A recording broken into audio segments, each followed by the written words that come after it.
Alors bonjour à tous. Aujourd'hui, je suis très heureux de vous annoncer la sortie d'un nouvel ouvrage, celui de la lettre aux Romains commentée par saint Thomas d'Aquin.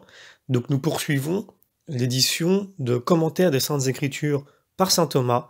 Et donc voici cette épître qui est une des plus grandes, si ce n'est la plus grande à ma connaissance, de saint Paul, et qui va parler très longuement des enseignements de la foi chrétienne, notamment sur le salut. Donc la justification notamment par la foi. Alors c'est souvent un épître qui est repris par nos frères protestants pour indiquer que seule la foi sauve et que finalement les actes n'ont absolument aucun sens, aucune place dans la justification du chrétien en vue du salut. Ah, c'est pour ça que cette épître est très importante puisqu'il faut l'interpréter de la bonne manière pour bien comprendre à quelle place se situe la foi et à quelle place se situent les actes. Donc saint Paul s'adresse à un peuple qui est naissant dans la foi, donc ces chrétiens issus de Rome qui côtoient régulièrement donc à chaque fois les païens, les judéo-chrétiens, etc.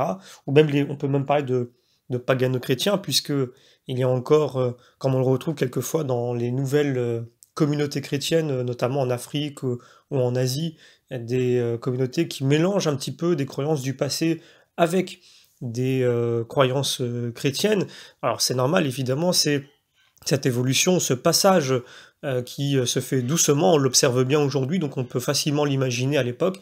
On comprend bien que devenir chrétien, même si ça implique effectivement de rejeter le passé en théorie, eh bien ce n'est pas toujours évident. Ça demande du temps, surtout pour des peuples qui sont très ancrés dans certaines croyances bien établies. Eh bien, donc saint Paul a affaire à ce type de chrétiens à Rome, et évidemment il faut pouvoir non seulement les aider à grandir, mais les affermir dans la foi et leur rappeler certains éléments. Dans cet épître, bien des éléments, on va dire, majeurs de la foi chrétienne sont rappelés par saint Paul, en plus de façon assez explicite, et donc on y retrouve des résumés de la loi ancienne, des anciennes lois morales, on rappelle aussi le mystère d'Israël et en quoi la nouvelle alliance, la nouvelle loi, donc la justice nouvelle, est supérieure à l'ancienne loi et qu'elle vainc le péché. Alors, c'est très important pour les Romains aussi de comprendre quelle est la place d'Israël dans le salut, quel est le rôle, puisque eux ne sont pas israélites, et surtout, il faut bien comprendre que à ce moment-là, évidemment, la question auquel fait face saint Paul, et d'ailleurs tous les chrétiens qui évangélisent, c'est de savoir, eh bien, puisque tout Israël n'est pas converti, puisque tout Israël n'a pas choisi pardon, de suivre le Christ, quelle est la place, quelle explication donner, et puis quelle est la place de ces juifs qui n'ont pas choisi de suivre la parole du Christ. Donc évidemment, saint Paul rappelle toujours l'importance des Juifs et du peuple donc d'Israël, et également du fait qu'ils seront bénis à nouveau et qu'ils sont signe aussi de la fin des temps. Et qu'il y a finalement, tel qu'on le comprend aujourd'hui dans la théologie chrétienne, un rôle différent que porte aujourd'hui le peuple juif en vue du salut auquel nous sommes tous appelés, que nous soyons chrétiens ou pas chrétiens, et ils le vivent différemment. Ils sont, si l'on veut, une application, pour parler vite, différente de la prophétie par rapport à l'Église chrétienne à qui a été donné les clés du royaume. Néanmoins, Dieu n'a pas abandonné évidemment le peuple juif comme il n'abandonne personne, surtout ce peuple qui est son premier fils, on peut dire son fils préféré, on le voit dans l'Ancien Testament. Eh bien, il ne l'a pas abandonné, ils sont toujours signes de la fin des temps, saint Paul le rappelle bien, notamment au chapitre 11, et qu'ils ont un rôle pour l'instant à jouer qui est différent, qui est assez mystérieux, qu'ils ne comprennent pas forcément, mais que nous chrétiens nous comprenons et que nous devons aussi respecter. Donc vous comprenez à quel point cette épître est importante, comme toutes les épîtres de saint Paul évidemment, mais il y a des questions qui sont ou des enjeux qui sont particuliers dans cette épître, voilà, parce que là je viens d'aborder dans l'espace de quelques minutes deux sujets déjà qui sont l'objet souvent de débats, donc notamment avec nos frères protestants, concernant la foi et donc le salut. Salut par la foi, salut par les actes, ou salut par les deux. C'est souvent des débats qui sont entre les catholiques et les protestants. Et puis un autre débat, celui de la place, le rôle d'Israël dans le monde aujourd'hui, au niveau spirituel? Ont-ils encore un rôle? Ont-ils encore une place? Sont-ils l'objet d'une prophétie particulière? Sont-ils prophètes malgré eux, mais à un niveau différent de celui des chrétiens? Est-ce qu'ils ne sont pas prophètes dans la chair, comme pouvait le dire saint Thomas? Voilà, donc est-ce que aujourd'hui ces questions-là sont complètement résolues? Non. D'où l'importance de cette épître. Alors, il n'est pas question dans cette vidéo évidemment de développer ces questions-là, puisque le but est de présenter l'ouvrage, de présenter donc ce commentaire de saint Paul, et de saint Thomas d'Aquin sur l'épître aux Romains de saint Paul, et de continuer donc à mettre à disposition, comme c'est le but de la Caverne du Pèlerin, qui continue à un rythme qui reste soutenu d'éditer des œuvres majeures de la tradition chrétienne et de les mettre à disposition pour un coût le plus bas possible. Alors, je tiens à annoncer que, je l'espère, dans peu de temps, il y aura un site internet qui va regrouper nos œuvres, regrouper un petit peu la présentation générale du projet La Caverne du Pèlerin, qui se décline finalement en, pour l'instant, en deux parties, la chaîne audio et les livres papier. Je l'espère une troisième partie, à savoir un commentaire des Écritures en ligne avec la tradition de l'Église.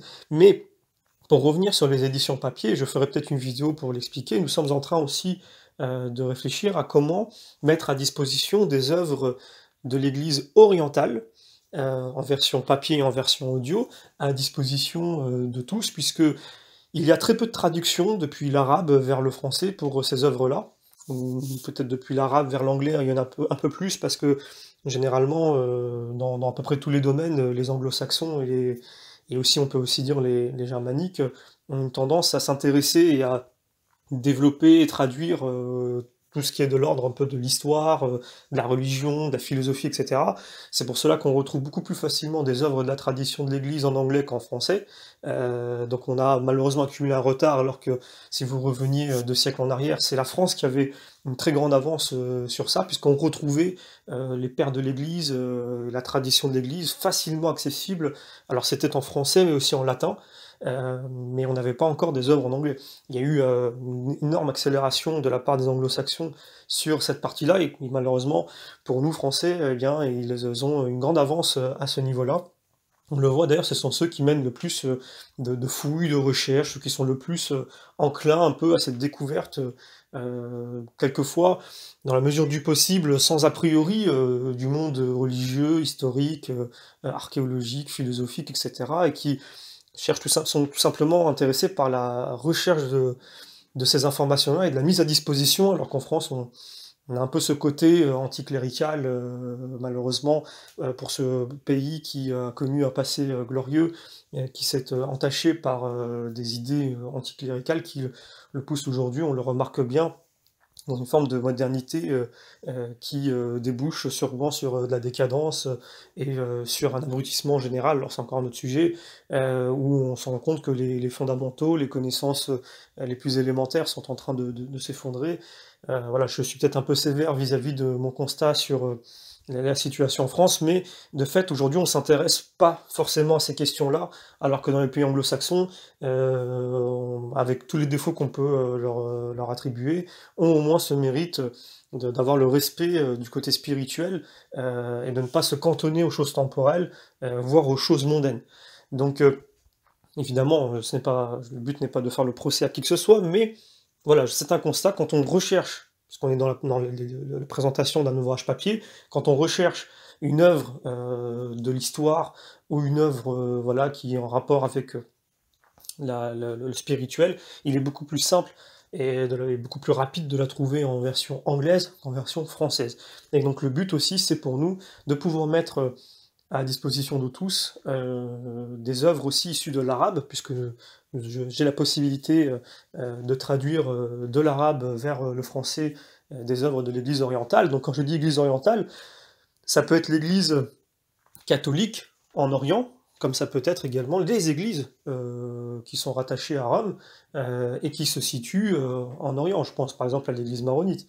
On peut aussi penser à d'autres églises, comme l'église syriaque notamment, Il y a tellement d'œuvres en arabe sur l'histoire ecclésiale locale, sur, la liturgie, sur, voilà, sur l'interprétation des Saintes Écritures, sur la vie des saints et cetera, qui ne sont pas toujours traduites vers le français. C'est très dommage. Donc nous sommes en train de travailler à créer ces liens, du coup, avec, les éditeurs et les auteurs, pour certains qui sont, vivants, puisqu'il y a des écrits aussi, des synthèses qui sont faites, des œuvres, modernes, de ces 10, 20, 30 dernières années, mais qui sont en arabe, ne sont pas en français. Le but étant de les traduire pour faire connaître aux chrétiens de l'Église occidentale la tradition aussi de l'Église orientale, parce qu'au final c'est une tradition, une seule et unique. Ce qui la sépare, ce n'est finalement que la langue.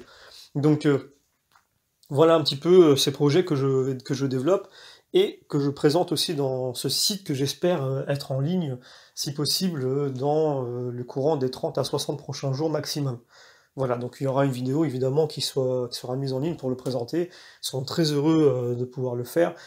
Et c'est encore une fois grâce à vous que tout ça est possible, par vos prières, par votre soutien, par vos partages, quand vous partagez nos vidéos, quand vous partagez les liens vers les œuvres, pour que les personnes puissent se les procurer, que ce soit pour elles-mêmes ou pour les offrir, vous nous aidez dans ce projet. Je tiens encore à rappeler, je fais souvent ce rappel, que nous sommes un groupe de laïcs, nous ne sommes absolument pas à plein temps, ni rémunérés pour ce que nous le faisons sur notre temps libre. Nous sommes, pour ceux qui participent, à différents niveaux, certains une implication ponctuelle et rare, mais c'est le temps qu'ils ont à nous accorder, et c'est déjà exceptionnel de pouvoir accorder ce temps-là, même réduit, mais adapté au temps qu'ils ont, tout simplement, parce que ce sont tous des familles. Les quelques personnes qui contribuent à ce projet sont mariées, ont des enfants, travaillent. Donc ils font vraiment ça sur le peu de temps libre qu'ils ont, des petites, voilà, des petits moments où on est aidé sur certains enregistrements, sur certains ouvrages. C'est vraiment un travail énorme vis-à-vis du temps que nous arrivons à lui accorder, parce que nous avons tous nos vies de famille, donc votre aide, quelle qu'elle soit, est précieuse. Voilà, donc nous vous en remercions. N'hésitez pas à prier pour nous. En plus, nous allons entrer bientôt en Semaine Sainte. Là, au moment où je fais cette vidéo, nous sommes sur l'avant-dernier dimanche, avant Pâques, et donc nous rentrerons dans une semaine dans la Semaine Sainte. Donc je vous souhaite tous de continuer à cheminer vers le Christ, et à grandir dans la foi, à ce point culminant de notre foi qui est la résurrection du Christ. Voilà, je vous le souhaite, et je prierai pour vous.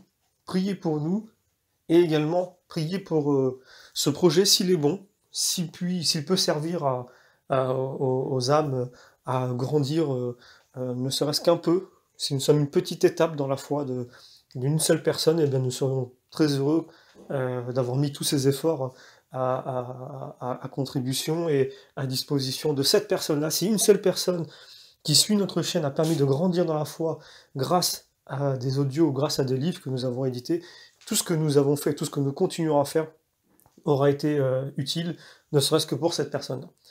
Nous vous remercions et nous vous donnons rendez-vous pour la prochaine sortie.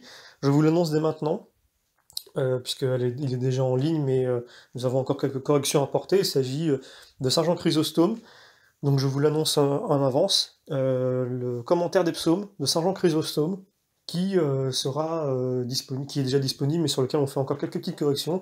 Nous ferons une vidéo, peut-être pas la semaine, peut-être un peu avant la Semaine Sainte, parce que pendant la Semaine Sainte, nous allons avoir une orientation différente, évidemment.